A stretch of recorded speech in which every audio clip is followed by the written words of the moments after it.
Hi, I'm Tony, AntNews. Your financial decisions can cost you your early retirement. Now I've been following a story of Lee McMaster on YouTube, who bought a Porsche Taycan, and he had it was a lot of money. It wasn't a normal car, £120,000, and it has lost £80,000 of that value. And if he's going to hand that car back, he's got to pay off the lease, etc.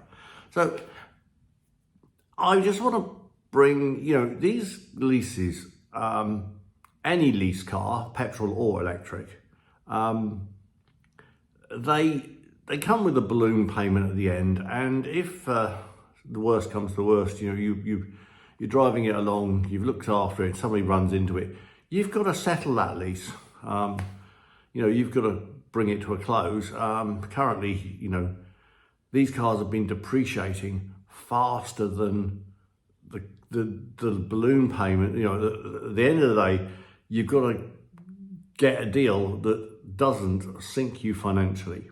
Also, the pressure is on you to buy a £30,000 electric car and £20,000 to £30,000 putting in air source heat pumps. Well, these financial decisions, you look at them and I'm paying off that, and it prevents you moving house later because you've got this lease, this debt, this commitment. I just want you to look at these things, and you can actually buy a brand new car for £13,000. So I'm kind of asking you to get some nous going in the old head. And just think that having a new car every 3 years, or having a lease and chopping the car in, having another one every 3 years, these decisions just drag out. And when the firm say to you, like it did to me, here's a year's wages, run away and retire, you can't take it because you've got those lease payments to pay. I have a lot of respect for Lee. He's when he bought his car, he'd previously had Porsches, and he'd made money on some of them. But one bad decision on a lease has sunk a good hole in his lifetime finances, and all these, and I don't totally blame Lee. He's totally, because the market, so the advertising was saying, buy an electric car, they're cheaper. The salespeople will obviously say, oh yeah, it's the future, it's wonderful. The government are saying, every single advert says, buy an electric car. All the government advice on their web pages is, oh, get an electric car. Well,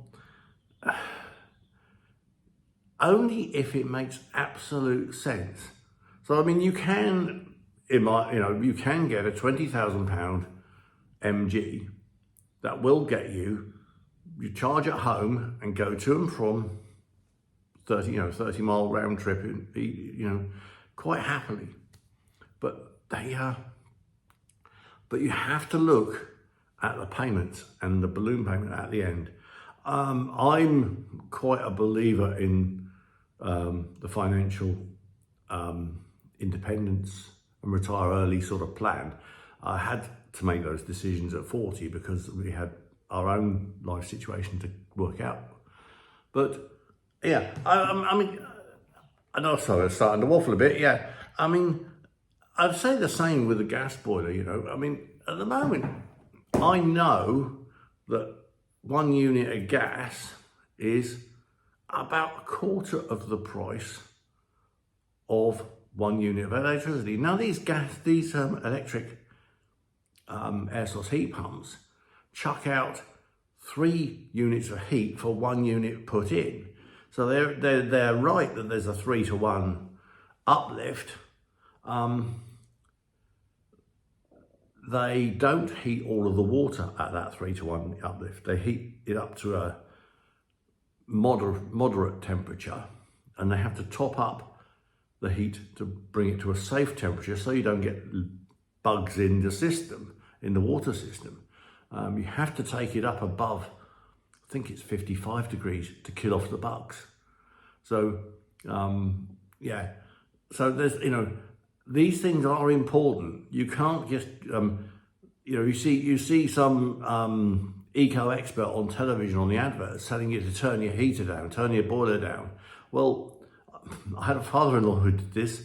He turned the boiler down and it just gently chugged round, and then inside the plumbing, he had this horrendous bacterial soup growing away. And when we undid the pipes, all this brown, smelly slime poured out, and that's what killed his boiler off. So, at your own peril, do you keep turning the boiler down? There's a reason that the boiler manufacturers tell you to keep it at 60. You follow the instructions and you put in the inhibitors in the plumbing system. I've probably digressed a little bit, but I think let's have a quick look at my notes. I would say that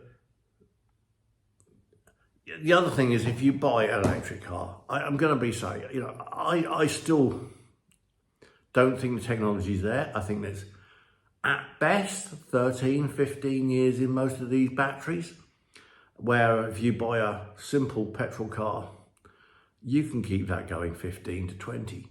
I have done. We have a 23-year-old car, one of our cars, and it's doing fine, and it does, I would happily jump in that car and go to Inverness now, and I wouldn't even worry about it, and I wouldn't have to charge it up. I'd just go to the petrol station, fill it up, £40, and then drive it to Scotland, and I'll drive it back, and I have no problem with it. Anyway, I just think that I was able to run away from work and be a carer, as I had to do. But if I had had all these leases and loans, and I've been paying for paying for somebody else's eco plan, would have kept me stuck at work till 67. So anyway, I hope you make some good decisions. I'm Tony, Ant News, Politics of Resisting.